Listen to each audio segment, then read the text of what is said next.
আসসালামু আলাইকুম ওয়া রাহমাতুল্লাহি ওয়া বারাকাতুহু। আওয়ামী লীগ নতুন করে সংগঠিত হচ্ছে, আমার কাছে তথ্য আছে বললেন কর্নেল অলি আহমেদ। কর্নেল অলি আহমেদ সাহেব আজকে সাংবাদিকদের সামনে এই কথাগুলা তুলে ধরেছেন। আমি সেই কথাগুলা ইত্তেফাক পত্রিকা থেকে আপনাদের সামনে তুলে ধরছি। ক্ষমতাচ্যুত আওয়ামী লীগ নতুন করে সংগঠিত হচ্ছে বলে দাবি করেছেন লিবারেল ডেমোক্রেটিক পার্টি এলডিপির প্রেসিডেন্ট কর্নেল অবসরপ্রাপ্ত অলি আহমেদ। তিনি বলেন, আওয়ামী লীগ নতুন করে সংগঠিত হচ্ছে। কে সংগঠিত করছে, কে দায়িত্ব নিয়েছে, কোথায়, কখন এবং কোন বাসায় কি আছে সে তথ্য আমার কাছে আছে।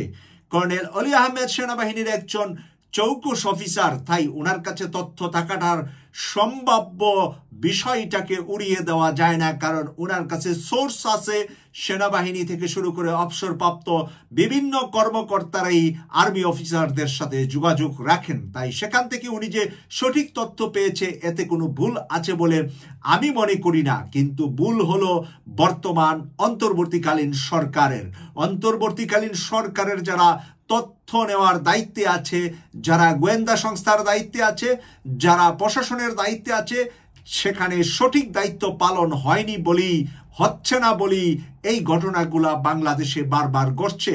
আর এখান থেকে হুঁশিয়ারি উচ্চারণ করেছেন কর্নেল অলি আহমেদ, যদি না তাদেরকে লাগাম টেনে না ধরা হয় তাহলে যে কোনো সময় ডক্টর মোহাম্মদ ইউনূসের অন্তর্বর্তীকালীন সরকারের উপর তারা আঘাত আনতে পারে।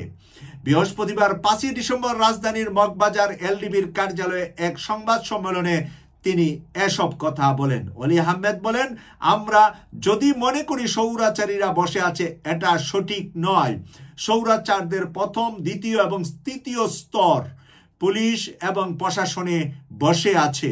এখনো স্বৈরাচারের দোসররা বিভিন্ন প্রতিষ্ঠানে অবস্থায় রয়েছে। আমি ডক্টর ইউনূসকে বলবো, আর কাল বিলম্ব না করে স্বৈরাচারের দোসরদেরকে চিহ্নিত করুন। তাদের বদলি কোনো সমাধান নয়, চাকরি থেকে তাদেরকে বাদ দিতে হবে।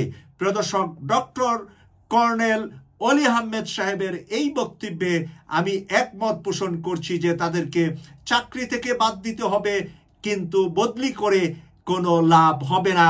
এপিঠ থেকে ওপিঠ যাবে, কম্বলের এপিঠ থেকে সারপোকা ওপিঠে যা। আর সারপোকাকে মেরে ফেলতে হলে গরম পানিতে সিদ্ধ করতে হবে জামাকে।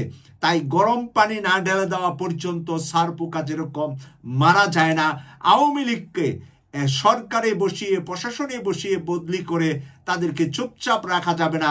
বরঞ্চ ডক্টর মোহাম্মদ ইউনূসের জন্য কাল হয়ে, সাপ হয়ে যে কোনো সময় ইউনূস সরকারকে সুবল দিতে পারে তারা। আমি বিশ্বাস করি কর্নেল অলি আহমেদ সাহেবের এই বক্তব্য প্রধান উপদেষ্টা সহ দায়িত্বশীল ব্যক্তিদের কানে যাবে এবং তারা এর একটি সঠিক পথ খুঁজে বের করবে, এই প্রত্যাশা রাখছি। KTV 24 এর পক্ষ থেকে আমি সৈয়দ মাসুক, লন্ডন থেকে। আল্লাহ হাফেজ।